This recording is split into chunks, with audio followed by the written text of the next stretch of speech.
guys, so in this lesson I wanted to just quickly cover the types of things that make a blues solo sound like a blues solo, or what makes a solo bluesy.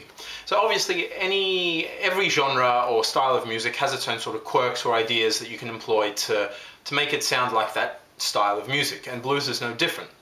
So in a blues solo, in the key of C for example, the thing that makes it bluesy are obviously the blue notes, or the E flat or the flat third, the G flat or the flat fifth, and the B flat or the flat seventh.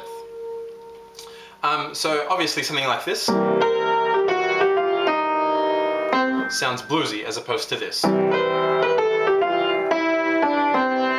Right, that was just a straight major scale, doesn't sound bluesy at all. But in terms of the techniques or patterns or ornamentals that make blues sound bluesy, the first one I was going to show you is effectively triplets. Blues uses a lot of triplets, and that's because it's a swung rhythm, generally anyway. And if you don't know the difference between a swung and a straight rhythm, go check out the lesson on where I explain the difference. But essentially a swung rhythm implies triplets. So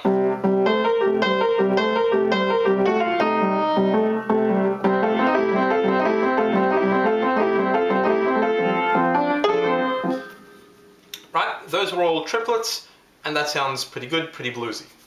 Next thing that gives a blues solo its particular characteristics is quite a bit of syncopation. So you never really play purely on the beat in the blues. So you don't really go...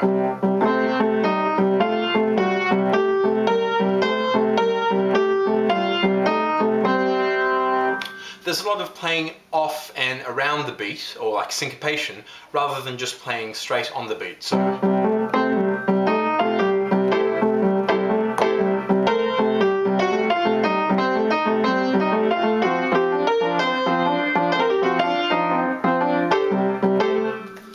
stuff like that. So a lot of those notes were syncopated. Another good thing you can do with the blues, and a fantastic improvising technique, is just silence. Instead of playing stuff, especially after a busy solo, you can just stop playing and just let the left hand ring out. That's also a good way to sort of, if you did a whole bunch of licks and you don't know where to go next, just stop, think about it, and then go back in. So.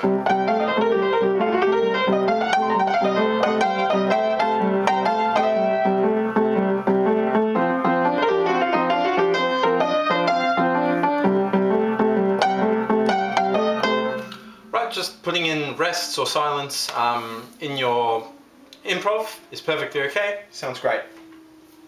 Another thing that the blues does a lot is repetition. The blues generally, it's quite simple in its sort of structure, in the chords that it uses, in the notes that it uses, and so repetition is really fantastic in the blues. So for example, just a simple pattern like this.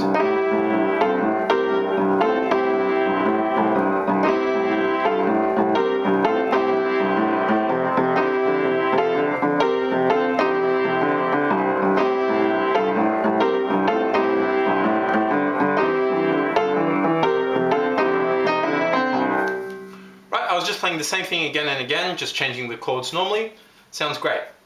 Another way you can repeat is essentially repeat the same pattern or the same intervals, but transpose it up to the chord that you're playing. So on the C it would be that. But when you get to the F, you play it on the F. Back to the C. To the G.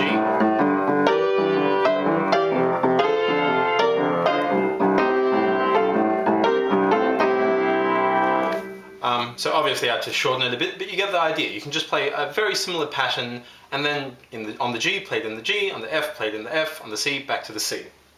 That's also really bluesy. Another thing you may have noticed that I was doing here is playing a lot of grace notes. So you generally don't just play...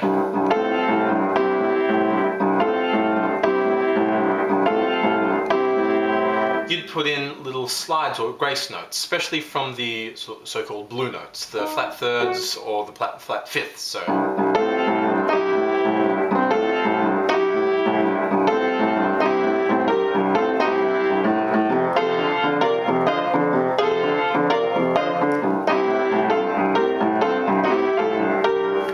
And so on. Another really bluesy sounding idea is quick runs. So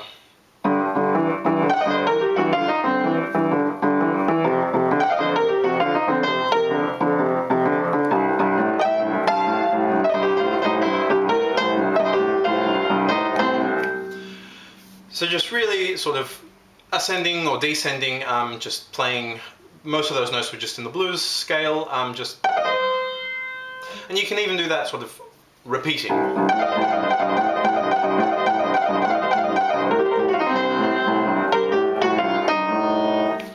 That sounds really bluesy as well. And in fact, that brings me to the next thing that is a blues idea or technique that makes the solo sound bluesy, and that's trills. So using a lot of trills, usually within the sort of chord, but not necessarily, makes it sound bluesy. So something like this.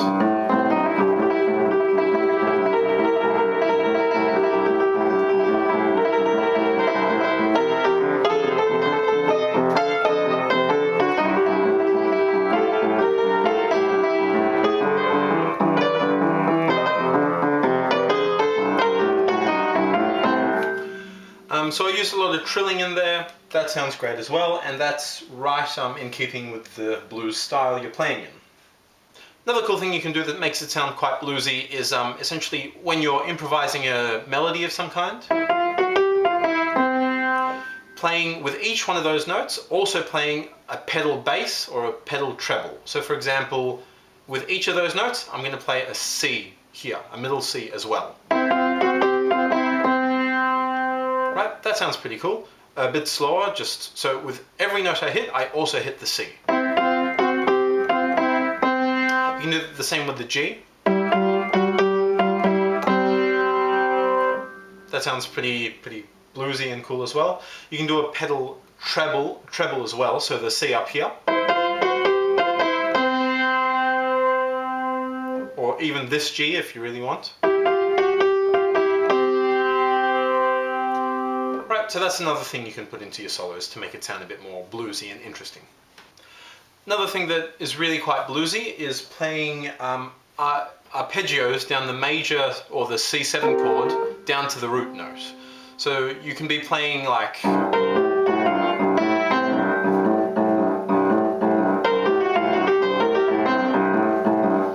I'm sort of playing a little bit of something and then I just follow the arpeggio down to the root note. Then in the F7 you can do the same.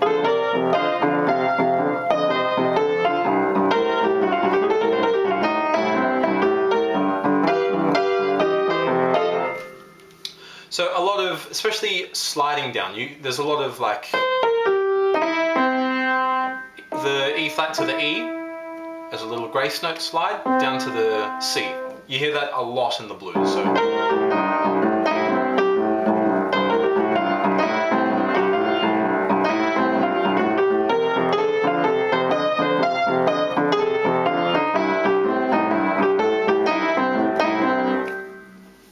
So that's very bluesy. Or just playing sort of the chord itself. There's a lot of just on C, you can play C7 or C6 gets played a lot. That also sounds great, especially in a lot of boogie woogie.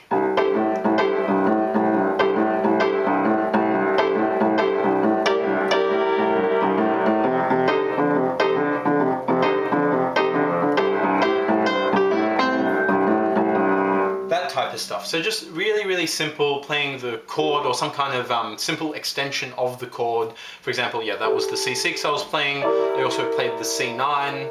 On the F, I went to a F9. Stuff like that. Sounds great.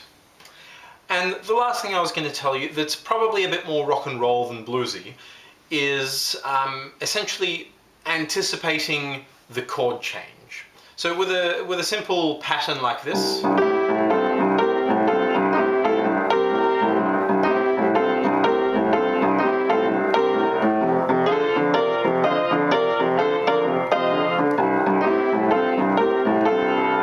so with each of those I went from when I was playing C in my left hand, I was playing a C riff in my right hand, which I'll actually go over a riff or something really similar to it in my next lesson where I just discuss a whole bunch of riffs. Then when I got to the F chord, I did the same thing in the chord of F. Or the same riff, but transposed up to the F. But what you can do is, instead of moving from the F to the C in your right hand in sync with your left hand, so move to the F when your left hand moves to the F, you can move there slightly earlier, like half a bar earlier or something like that. That sounds great as well. So let me give you an example.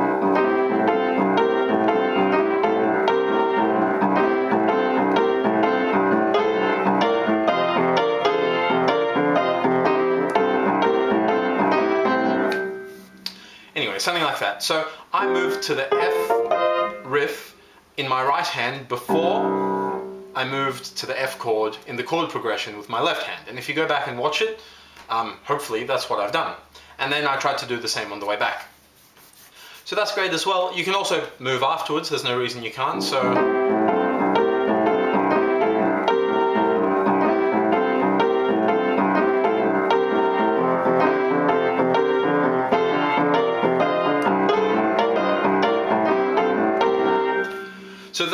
that time I went to the chord progression changed to the F, but the riff stayed in the C and only went to the F afterwards. So playing around with timing of like sort of your left hand and your right hand, just with really simple riffs, works great as well, and it sounds a bit more complex, sounds a bit sort of more interesting than just changing when the chord changes in your left hand, you play a different riff, or you transpose the riff in your right hand. That sounds fine, but eventually it gets sort of a bit simple. Anyway, so that's a whole bunch of things that you can include in your solo to make it sound a bit more bluesy.